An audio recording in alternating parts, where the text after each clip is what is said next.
بسم الله الرحمن الرحيم إن الحمد لله والصلاة والسلام على رسول الله وآله وصحبه ومن والاه أما بعد.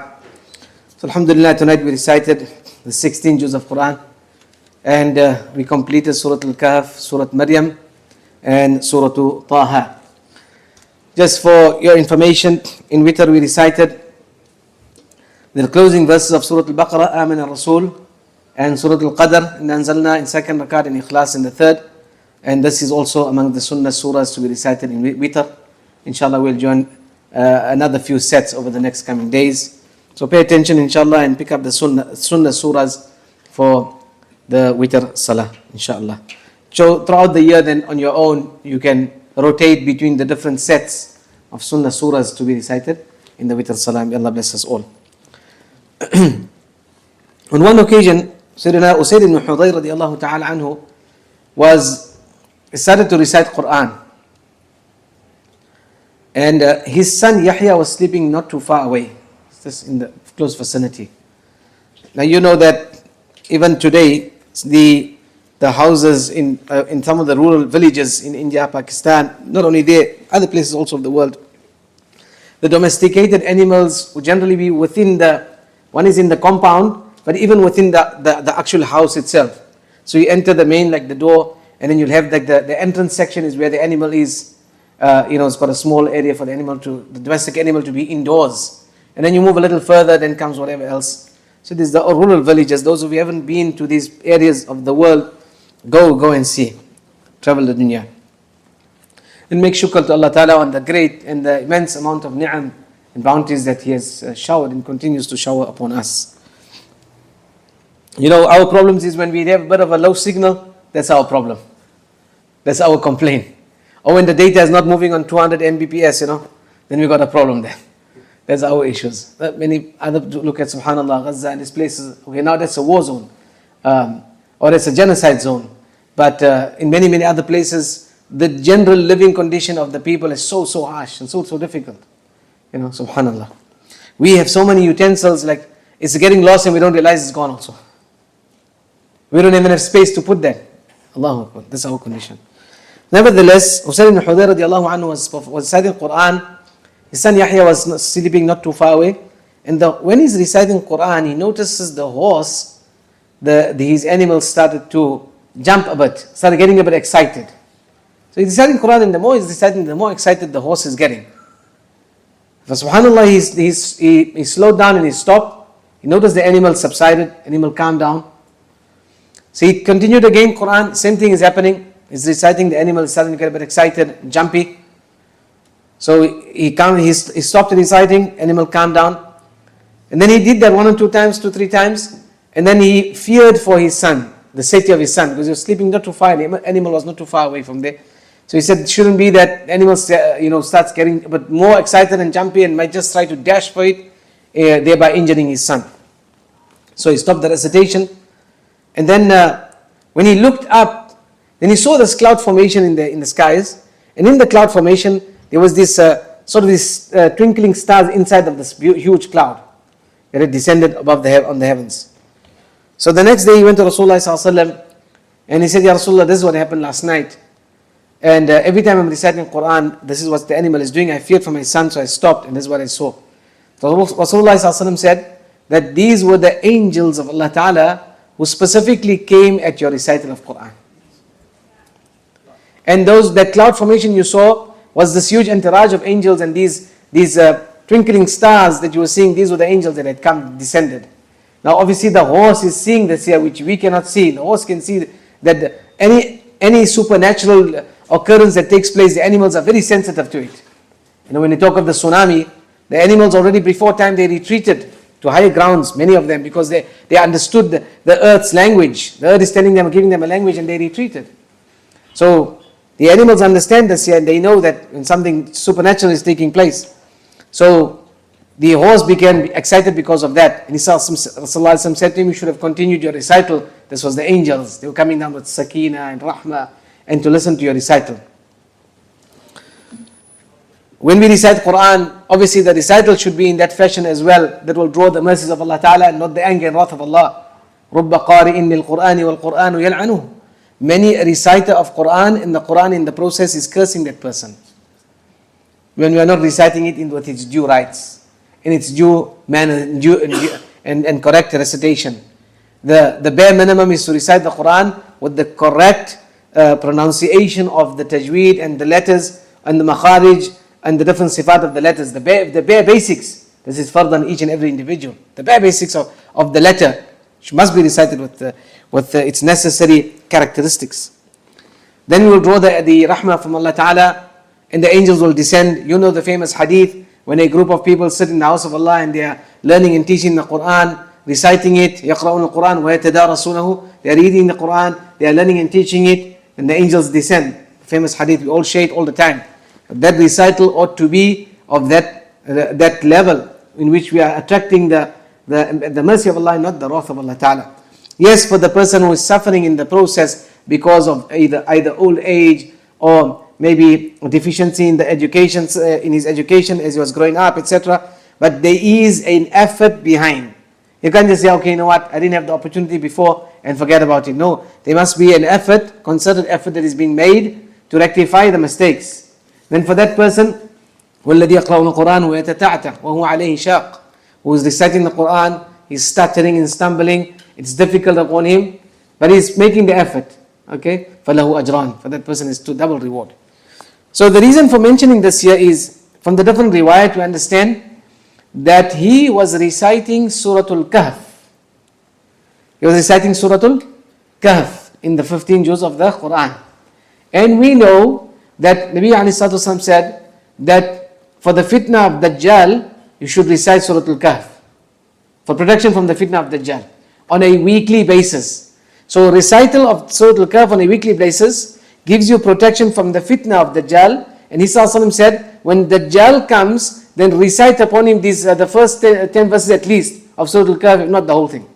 And Allah Ta'ala will suffice you from His apparent miracles and outward fitna. So we should be reciting that. So if we understand carefully and put the riwayat, then we can understand that on the recital of Surah Al-Kahf, and what is specific to Surah Al-Kahf and Dajjal, or protection from Dajjal, from the very many reasons that the scholars give, is one is from the physical perspective. When Usayd ibn Hudayr radiallahu anhu was reciting Surah Al-Kahf, and the angels came down to listen to his recital and brought sakina and mercy and protection. So when we inshallah will recite this on a weekly basis, then inshallah we can also take a good omen from this. This process is taking place for us as well. And when we recite it when the actual Dajjal comes, then this will take place and the angels will come down, because you know that the angels will be the ones who will be able to keep him at bay and to restrict his entrance. So if you want to create this halo effect of protection around you, then you need to take on to at least Suratul Kahf as a bare protection from the fitna and Dajjal himself. May Allah Ta'ala protect us all. So Suratul Kahf in the 15 juz, and we ended off today, carries many lessons and many stories and wisdoms behind it. One important point on this here, Maulana Tariq Sahib Dam Barakatuh makes mention that he was pondering on the reasons for which there is protection through Suratul Kahf. And he says, I was sitting on one journey on the flight and I kept on looking through it and checking the tafasir and going through it over and over. And then he said, Allah put a thought in my mind that Allah Ta'ala discusses 3 journeys in Surah Al-Kahf. 3 journeys. And if you can find yourself within the framework of these 3 journeys, then Allah Ta'ala will protect you by way of these journeys. So the one journey is the journey of the protection of Iman, which is the sleepers of the cave. In order to protect the Iman, that's a beautiful story. We're not going to go into it now. Maybe if Allah gives us tawfiq another time. Where they cut out from society, and in order to protect their Iman, then they made this hijrah. They made this hijrah, and Allah Ta'ala gave them sleep in the cave for 300 plus 9 years. And Allah uses that. 300 سنين وازدادوا 9. 300 plus 9. So 300 solar years and additional 9 lunar years. So that's how it's 309. So every 36 years, you add 1 more lunar year. You know, sometimes you hear people when they talk of the Islamic age, and they say, and then they just add on the years. No, Every 33 years you add 1 year. Okay. Not every 10 years you just keep on adding years, mashallah. You know, people want to become very old quickly, Islamically. When you get old and you're trying to forget your age, it's like, am I 42 or 41? What's it? I'm not sure. Then you start doing the calculations. Oh, okay, right. So that's the first journey. So the journey of Iman, journey of Hijrah, and this is what the Anbiya did, Rasulullah Sallallahu Alaihi Wasallam did, and all of the previous nations, they had to protect the Iman and they had to leave. Sayyidina Ibrahim As-Salam, which we recited today, وَهَجُرْنِي مَلِيًّا, leave me. Oh, his father said, leave me. Then he said, okay, I will leave you and I will make Hijrah from the town. I will leave the town. So he made journey, Hijrah, in order to protect his Iman. Regarding Kahf, the scholars write that the similar story had taken place numerous times. But this one here is given specific reference in the Quran, and significance is because these 7 sleepers, they came from a very hierarchy family. They came from the royal family of the time. So they were not the ordinary class. That's the one. The second is because of their status in society and their positions and the families that they came. So they would be princes and they would be the duchess and the dukes of the time, if we can use the terminology, just for our understanding. And now these are the ones who now are suddenly rebelling against the order of the king, which is polytheism and fire worship, etc. And now they've chosen this new faith. Obviously Islam is not new, but according to their eyes. So then their names were documented and were scribed or were engraved on the sarqeen, on this tablet, and was preserved, was locked away in the vaults of the king. So later on, after 309 years, when they emerged again, a long story short, and they then said that this is who we are, and then it became a talk of the town, and then they were raised up back again to the new king of the time, who was now believer, Muslim, and then they opened up the vaults, and then they found the tablet, they preserved the tablet, and then the names were all documented onto it. So that's why they were given specific reference. Nevertheless, that's the first journey. The second journey is the journey of ilm, knowledge. That is the journey of Sayyidina Musa alayhi salatu wasalam. When قام Musa khatiban, in the riwayat in Bukhari, Musa alayhi salatu wasalam stood up once as a khatib, delivering a sermon to his people. And he was asked, Man a'lamun nas, who is the most knowledgeable of people? He said, Ana, myself. Which was not wrong as an answer. Which was not, and this is one of the one message we want to share with us for tonight. And that is the deep of our tongue. The reformation and the purification of the tongue. How we speak also, there is a specific methodology. And what comes out of this tongue is a specific methodology. The order of kufr in the Western society is, there is no tartib. They've got no governance. They've got no moral compasses to operate within. They've got no guidelines to operate within. That's why vulgarity, profanity, lewdness, immorality, immodesty, these are all, the highest of the highest, the hierarchy, the social low class, the market type people, those in parliament, they all use the same things and they all speak the same. Because they've got no guidelines to operate within. But as a believer, we've got Sharia guidelines and the Sunnah guidelines to operate underneath. So the way we speak is also necessary and important. One day, one of our pious Akabirin stood up, I think it was Mufti Mahmud Sahib Rahimahullah, and he's giving a bayan to some Arab brothers. And he started off with this here, he said, Ad-Deenu adabun. Deen is adab. Deen is adab. So everything about deen is adab. The way we speak, there's an adab to speaking. Nabi Sallallahu Alaihi Wasallam, and just a few pages in Surah Al-Kahf, when they asked him for the story of the people of Kahf, Dhul Qarnayn and the Ruh, he said, I'll tell you tomorrow. Because he was waiting for revelation to come. In the process, he forgot to say, Insha'Allah. This is human slip up. Wasn't a sin, was a human slip up. And that, what we said, Allah Ta'ala made the ta'deeb of His Anbiya immediate. On that, Allah Ta'ala halted the wahi for a period of time. According to some riwayats 15, some riwayats 40 days. Rasulullah Sallallahu Alaihi Wasallam became stressed. The kuffar used it as an opportunity to start mocking him. Say, yeah, your Lord has forsaken you, etc. Then Allah says, وَلَا تَقُولَنَّ لِشَيْءٍ إِنِّي فَاعِلٌ ذَلِكَ غَدًا إِلَّا أَن يَشَاءَ اللَّهُ. Never say for anything, I'll do it tomorrow, I'll do it later, I'll sort it out. except you say inshallah with it. But you don't know if you're going to go back, you don't know if you're going to reach your car to left the next day. Subhanallah, one of our brothers in the community, suddenly today, no sickness, no illness, no medical history, nothing. Before, if in the afternoon, busy preparing meals for iftar, and he started getting some pain, went to lie down, and before the ambulance came, he passed away at home. No guarantee. So we never say anything that we'll do it, except we put Allah's name with it, inshallah. Again, this is for the protection of our own iman. That our minds and our hearts should not think that we are in charge of matters. Allah is in charge of matters. Now, similarly, Musa ﷺ, when he said, Ana, Allah disliked this here. Although he was, every Nabi of his time was the most knowledgeable person, individual. And Allah Ta'ala wanted to make ta'deeb of his Nabi. So Allah says, Musa, you need to undertake this journey of ilm and knowledge. There is one servant of mine, he is there at Majma' al-Bahrain, the joining of the two seas. You'll find him there, he's got more knowledge than you. Musa ﷺ immediately undertook the journey and went to meet Khidr and spent some time with Khidr alayhi. So, the way we speak.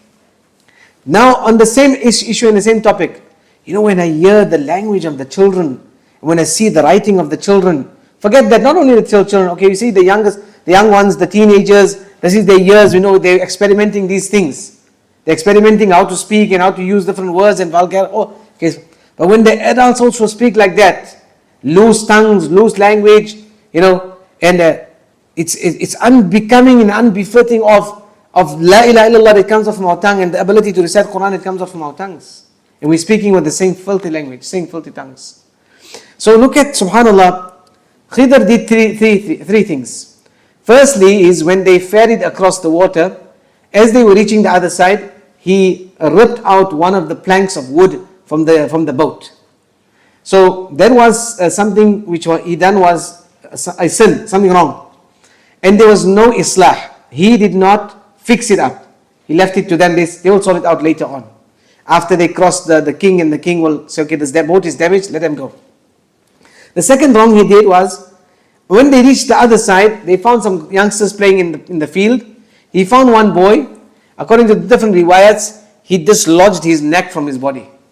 Or the other one is he killed him and then slaughtered him. Or the other one is he smashed him and killed him, whichever one. But he killed this boy. And then Allah Ta'ala replaced the mother and father with another child, with a daughter who married and wedded a Nabi, and from there many Anbiya came. So that was now the flip side of the killing that took place, of the vice. And the third thing he done was, when they went to the city, which refused to host them and give them some food for the travelers, he then did an act of kindness. And he did not take any compensation for that. So three things he did. So when he is now explaining to Musa alayhi salam the reasons for why he did that, look at the wordings they used. When Ibrahim alayhi salam said, I worship my Allah, alladhi khalaqani fahuwa yahdeen, the one who created me and he guided me. Walladhi huwa yut'imuni wa yasqin, and the one who feeds me and gives me to drink. And then when it came to sickness, وَإِذَا مَرِضْتُ فَهُوَ يَشْفِينَ. He didn't say, when Allah makes me sick, Allah makes me better also. He said, when I become ill, then Allah gives me shifa. The usloob of kalam, the method of speaking, we need to learn this here. And we're living in a Western society, we can never learn this here. Subhanallah. We can't learn it. That is why we need to keep ourselves within the frameworks of the teachings of deen. Then we'll learn the usloob of kalam, the way we come across, the way we meet with our elders, the way we interact with one another. There's certain barriers of formality and respect that we need to uphold. But again, the Western cultures don't have that. So he said, the first one, he said, أما السفينة فكانت لمساكين يعملون في البحر فأردت أن أعيبها. He said the ship or the boat belonged to some poor people. I intended to defect it, and because there was a king that was going to steal their boat, they would have later on fixed it up. It wasn't too difficult for them. And miraculously, the riwayat make mention that the water didn't come inside the boat. It was a miracle. So he ripped out a wood, and you would have thought immediately they should have sunk, right? But they didn't sink, because miraculously Allah Ta'ala then shielded or covered it, and there was no water that was coming in. So he attributed the defect and the sin to himself. Second one, he says, وَأَمَّا الْغُلَامِ فَكَانَ أَبَوَاهُ مُؤْمِنِينَ فَخَشِينَا أَن يُرْهِقَهُمَا طُغْيَانًا وَكُفْرًا. Regarding the child I killed, he said, we feared that he would have driven his parents to kufr. Hence what he did, he said, فَأَرَدْنَا, and he used this the plural verb. He says, we intended, i.e. meaning that the killing was my doing, أَيُّبْدِلَهُمَا رَبُّهُمَا, but the islah on the other side of it, he attributes it to Allah Ta'ala. So I killed this boy, and your Lord was going to replace them with another child who was going to take them and keep them on iman. Look at the usloob of the kalam. In the third one was only islah and goodness. So what he says, وَأَمَّا الْجِدَارُ, regarding the wall, فَكَانَ أَبْوَاهُ مُؤْمِنِينَ فخشين فأما الجدار فكان لغلامين يتيمين في المدينة وكان تحته كنز لهما وكان أبوهما صالحا فأراد ربك أن يبلغ أشدهما. He did not attribute the act of reconstructing or renovating and painting that wall to himself, which was an act of kindness. He says, your Lord wanted that they become baligh and older so that they can be able to take out the treasures themselves. Subhanallah. He could have taken that accolade for himself. Allah Ta'ala told me to do this, so I built the wall for them again, and they could have later on grown up and taken out. No. Look at and the Mufassirin talk of this in great detail in terms of the method of speech, how we learn adab in speech. And I gave you the examples of the Anbiya alayhi salatu wasalam as well. Or Rasulullah sallallahu alayhi wasallam, Musa alayhi salatu wasalam, Ibrahim alayhi salatu wasalam. So we learn these lessons here, and Allah Ta'ala, we need to make the adib of our children. And in the process we can learn ourselves as well. When our child is speaking something wrong, using profanity, using low level language, and using vulgarity. No, this is not right. This is not how we speak. We don't use these kind of words in our house. So when we create this consciousness, tomorrow when our children will leave our protective umbrella in circles, then we would have left them on a good footing of adab. Rasulullah Sallallahu Alaihi Wasallam said, no father can give his child a good gift than the gift of good adab. So that's the second journey, the journey of ilm, knowledge. And the third journey is the journey of jihad fi sabilillah. And that was Dhul Qarnayn, when he traveled the north, the east, the west, the east and the north, in order to take an account of his entire kingdom. So this was the journey of da'wah and jihad fi sabilillah. So when he encountered different peoples, if we can keep ourselves during the course of our lifetime within the framework of these three journeys, protection of iman, this has to be done on a daily basis, if not on an hourly, continuous basis. We protect and look after our iman. Rasulullah Sallallahu Alaihi Wasallam said, "Jaddidu imanakum," continue to renew your iman, because shaitan is all the time on you, in your case, to take you away from iman. So how do you renew iman? By the recital of La ilaha illallah, making dhikr all the time. Protect your iman, safeguard your iman, because at any time you never know when you might utter something and in the process die without iman. So that is protection of the iman, always elevating and increasing our knowledge in terms of the knowledge of deen and getting closer to Allah subhanahu wa ta'ala. And then thirdly, making da'wah fi sabilillah, going out and calling people towards Allah subhanahu wa ta'ala and spreading the message of Islam and message of deen. May Allah ta'ala keep us protected from the fitnas of the Dajjal, and when Dajjal makes his appearance himself. And may Allah subhanahu wa ta'ala keep us attached to his noble kalam in the Quran. Subhanallah wa bihamdihi, subhanakallah wa bihamdika, ashhadu an la ilaha illa anta, astaghfiruka wa atubu ilayk.